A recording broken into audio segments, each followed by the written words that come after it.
दुनिया के जाने माने उद्योगपति गौतम अडानी इन दिनों सबसे बुरे दौर से गुजर रहे हैं।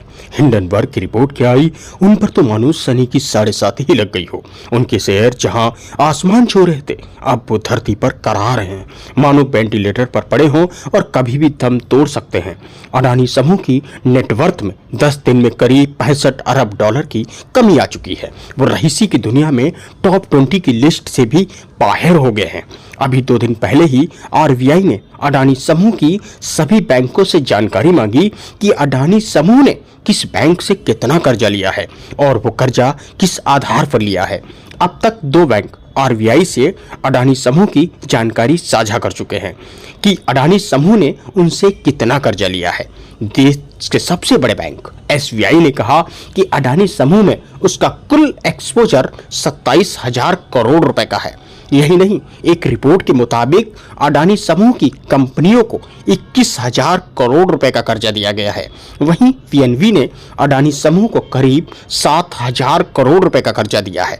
इसी तरह बैंक ऑफ बड़ौदा ने कहा कि उसने जो लोन अडानी समूह को दिया है वो आरबीआई की गाइडलाइन के मुताबिक 1/4 है।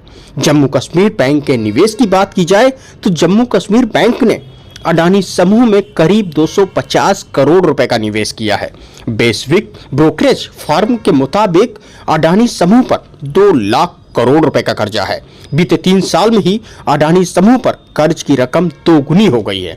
इसी के साथ ही अब अडानी समूह पर विपक्ष हमलावर हो गया है और साथ ही साथ भारतीय जनता पार्टी पर भी सवाल खड़े कर रहा है। सुनिए अखिलेश यादव ने किस तरह से अडानी समूह पर हमलावर हुए और उन्होंने भारतीय जनता पार्टी से कई तीखे सवाल किए।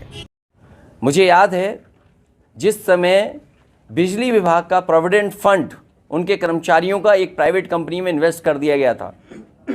वो कंपनी जब भाग गई, कंपनी जब लॉस में चली गई, तो उस समय जिन अधिकारियों ने फैसला लिया था उनको जेल भेजा गया था, उनके खिलाफ कार्रवाई की गई थी। मैं इन्हीं भारतीय जनता पार्टी के लोगों से पूछना चाहता हूं, LIC, state bank of India और न जाने कितनी संस्थाओं का पैसा अपने सबसे प्रिय उद्योगपति को लगा दिया। आज कई लाख करोड़ का घाटा हो गया है। क्या उन अधिकारियों को भी जेल भेजा जाएगा जिस तरीके से प्रोविडेंट फंड को भेजने वाले अधिकारियों को सालों साल जेल रखा गया था? जिस तरीके से नंबर 1 पे उद्योगपति पहुंचाने का सपना दिखाया था, वो पता नहीं उद्योगपति कहाँ पहुंचेंगे। और अभी तो शेयर गिर रहे हैं, पूरी सरकार लगी है बचाने में, पूरा तंत्र लगा हुआ है बचाने में, पूरी फाइनेंशियल इंस्टीट्यूशंस लगी हैं बचाने में। तो सोचिए, जब एक उद्योगपति के साथ इतनी इंस्टीट्यूशंस हों वो नहीं बच पा रहा है, तो और आम व्यापारी उद्योगपतियों का क्या होगा?